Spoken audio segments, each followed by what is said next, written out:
Well, definitely great news. I'm still joined in the studio by Tolulope Oguntimeye, but from London, I will be joined by the co-chair of the People's FA and former Chelsea player, Mickey Ambrose. Thank you so much for joining us on the show.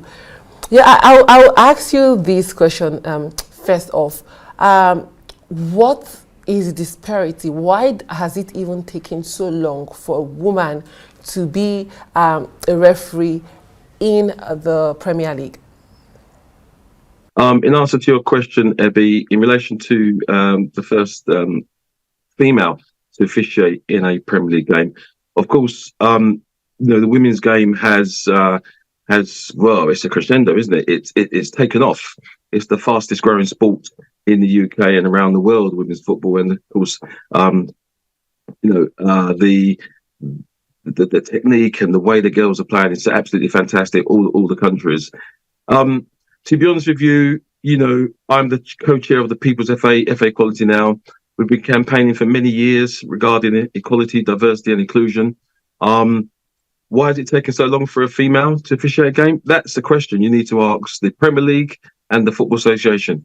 And you have to remember the Football Association was founded 160 years ago in October the 27th. This year actually, and I don't know the answer, to be honest with you.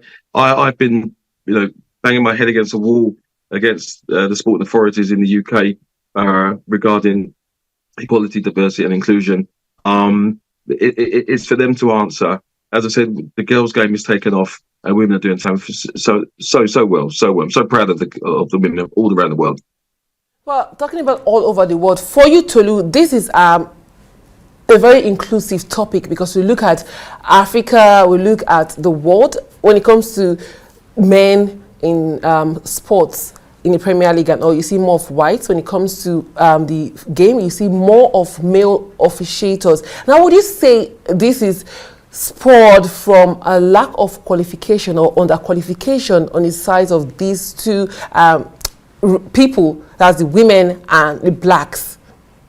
I think at so many times there was an interview granted by Ryan Sterling when he talked about, and we keep talking about is the fact that some clubs, the powers that be, don't get to apply some of the things they talked about. We're almost forgetting an example of Joe Mannix, who happens to be the BAMREF president, and they talked about his experience way back then when about 18 referees were promoted to tier 2A and 2B, and eventually they picked falls to 12, and they jumped over him. He happens to finish 13 in that group. They jumped over him and picked 12 to 9 and picked 14 to 19. And he said that is the major problem. There's this disenfranchisement that happens to black referee, and people don't talk about it. We just happen that they don't have quality. But there's so many top quality referees that happen to be members of the BAM ref or happens to be black, officiating at the lower level, but they don't get the opportunity to come to the topmost level. The last time we had a black referee at the English Premier League was 15 years ago when we have Uriah being in charge. Ever since, you ask yourself, how come we don't have referees coming through the ranks for so many years after Uriah left the scene? It's the opportunities are not available, and when you get that opportunity, they came to like chop them off the ladder, and it's really sad the way things are happening right there. But I think with Sam Allison coming on board right there,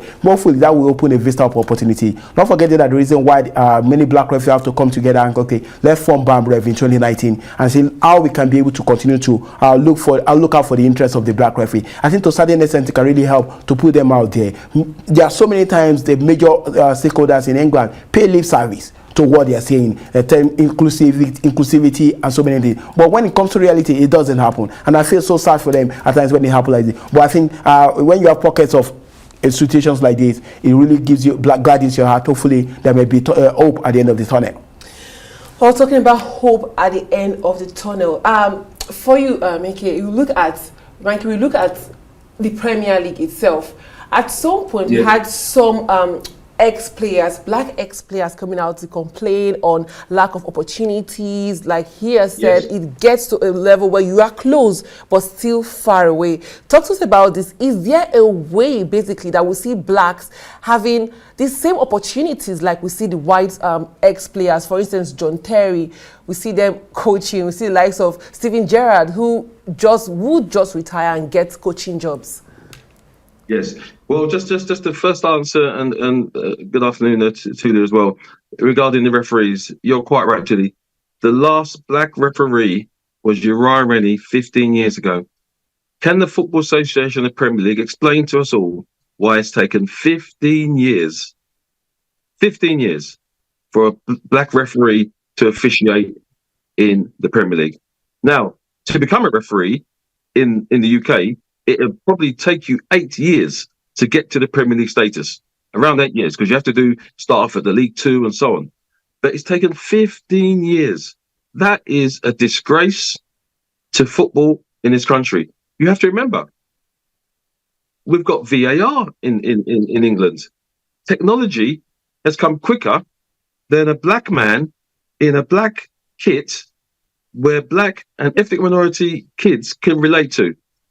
How can technology come quicker than a black referee? It's an absolute disgrace. The Football Association, in my opinion, and the People's FA's opinion, is institutionally racist. It's been founded 160 years ago. They have 52 counties: Kent FA, Worcester FA. There's not one black or ethnic minority CEO in those counties. There's not one black or ethnic minority person on the main boards of the Football Association. You mentioned players like John Terry, who played for a local Sunday team just down the road where I am, called Sinrab. I played for them. You mentioned Stephen Gerrard. Les Ferdinand is the co-founder of the Black Footballers Partnership. We're the People's FA. Les has around 100 ex-black footballers that have got the same UEFA B badge as Frank Lampard, Stephen Gerrard, Wayne Rooney, and so on. Yet they cannot get on the ladder to become a manager. Forget the Premier League. In fact, in League Two, as I explained when I was on last time, you've got Premier League, Championship, League One, and League Two. We all start at the bottom. We understand that. But when there's no ladder in League Two to start, what do? I know the Black Footballers Partnership had meetings with the FA. Nothing really came of that. I've been on BBC, Sky News, Newsnight, every programme, Sky Sports, talking about this issue for many years. We were close to getting it resolved because obviously when the 6 clubs tried to break away to form the Super League, the government intervened, and now we will have an independent regulator that will regulate football in this country to make sure the lower clubs get a slice of the cake. But what they haven't done, this government, they have not included in the remit of the independent regulator equality, diversity and inclusion. And that's a stain on this government, the fact that they won't do that. You know what they're doing? They're leaving it to the sporting authorities. So once again, they're throwing it back to the FA to sort themselves out. We know for 160 years they can't sort themselves out. So in answer to your question, we are at a roadblock. We may have a general election in the new year. Maybe a new government will come in and we will finally address the issue of why black players, ex-black players, are not getting a chance. They've got the same badge as the guys I've just mentioned. So in my opinion, the FA is institutionally racist. The Premier League need to do much more. I support them a bit. They've got this the new guy coming. So listen to this. So we've got 2 black players in the last 15 years. Sorry, 2 black referees in the last 15 years. And the women's game has taken off. And I think it's fantastic. And how ironic that the FA announced at the same time that the first female referee would be refereeing, officiating on the Premier League. And they announced at the same breath, in the same press release, that we have this the new guy, Allison, being the black referee. They did refer to it. But it's funny how the window dressing PR machine works within the Football Association. We've been banging on their door for many years to address the issue of equality, diversity, and inclusion, and they don't want to listen. The only way we thought it may get done was through the independent regulator. That's not happening now. We're just hoping that if a Labour government come in, hopefully they'll listen to not only the People's FA Equality Now, but also to Les Ferdinand and the group of the Black Footballers Partnership. Well, this is obviously a landmark achievement there on the aspect or sides of these 2 officials, the woman and Alison right there. Tolu, looking at this holistically, we know that we are basically concentrating on the EPL because this happened recently in the EPL. But up till recently, we really did not see black coaches. For instance, it's basically in recent years, we had the likes of Company, we had the likes of Vieira and all of that. But now, would you say that blacks probably do not have the patience to go 8 years, like he has said, it takes 8 years to become a referee, at least 8 years, do not have maybe the patience to do that. They just delve into different things, or it is a systemic problem. It's a systemic problem. Just like you said, right there, it's an institutional racism against the black people right there. When you look at it, when you take, for instance, the ratio of footballers that happens to be in England, about 43% of players in England happens to be black. Then how come at the end of the day, some of them get to retire? They don't get the opportunity to become a coach. But you have the pockets of white coaches who just retire from football immediately, get the opportunity. We talk about Frank Lampard, we talk about John Terry, we talk about so many of them. They will retire from football and get the opportunity. Paul Ince is still struggling to get a position to find his way. Darren Moore, one of the best coaches, one of the best black coaches right there. We saw him his performance with West Bromwich Albion because he was given the boat. We saw him securing promotion with Sheffield Wednesday back to the English Championship, only for him to be sacked at the end of the day. And right now he's in charge at Huddersfield. There are so many good black coaches right there who doesn't get the opportunity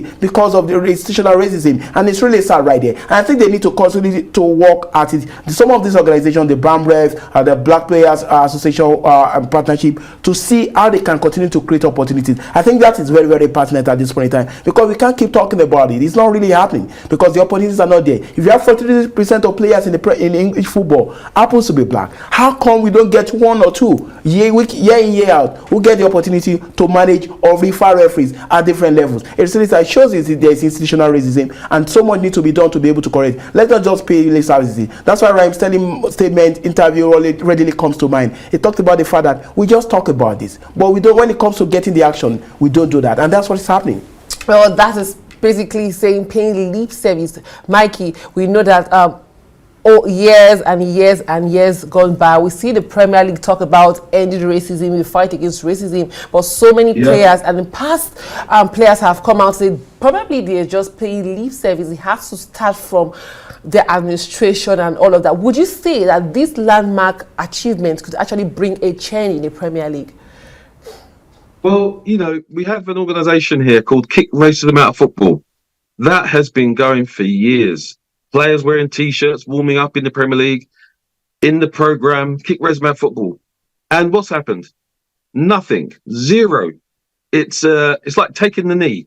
You take the knee at football matches. It's a sign of racism or anti-racism, I should say. And what happens? Zero.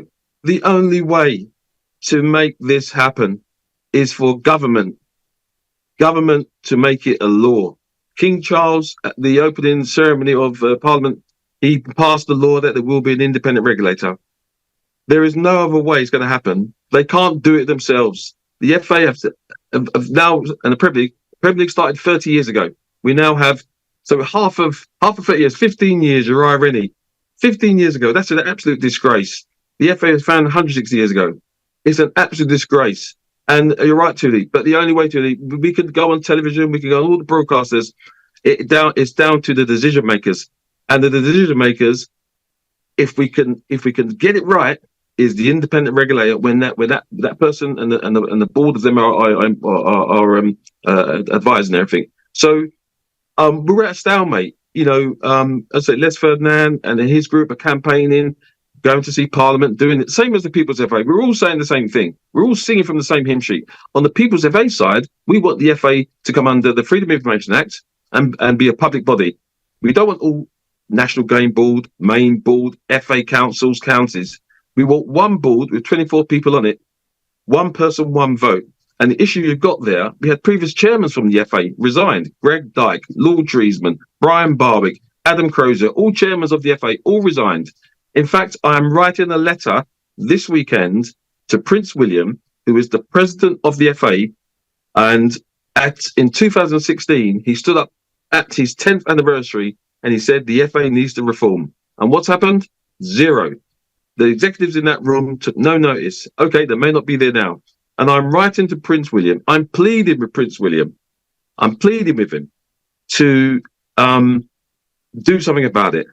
They say the royal family don't get involved in politics, but he was very quick to send a letter to a local team in Bradford, under sevens, Asian kids being racially abused by white people in football matches in Bradford. And he wrote a letter of disgust. We need Prince William as the president of the FA to do something. If the FA cannot reform, Prince William should resign from the presidency, because they're not listening to him now, well, before or now.